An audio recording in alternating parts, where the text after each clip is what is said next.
Alam nyo, ako as a room, i-share ko lang sa inyo, ako as a room, mababa ang tingin ng mga tao sa room. Let's face it. Room ka lang eh. Ang expectation ng mga tao sa room ang mag-a-adjust para sa kanila. Room ang gagawa ng paraan para sa kanila. Room ang gagawa ng kahit ano. Room ka lang eh, parang ano ka lang, parang body bag ka lang, ganyan. Marako ka lang, ganyan. Pero alam nyo kung ano ang pinaka magandang team? Yung nakaka-appreciate ng room.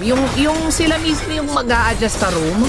I mean, hindi naman inawin na sila yung mag-a-adjust. Kung hindi, may mga senaryo, marami kasi senaryo na hindi lang naman room ang dapat laging nag-a-adjust para sa apat na kampi niya. Marami ring times na importante at sobrang ikakapanalo niyo yun at sobrang magiging game changer yun kung yung apat marunong din mag-adjust sa room. Sa buong paglalaro ko ng MOBA, yan ang pinaka natutunan ko sa room role or sa support role. Kaya magandang yan mo rin yung sa ipadama mo rin yung sa mga teammates mo eh. At syempre, may mga times na mahirap ipadama yun sa mga teammates mo kasi player to player.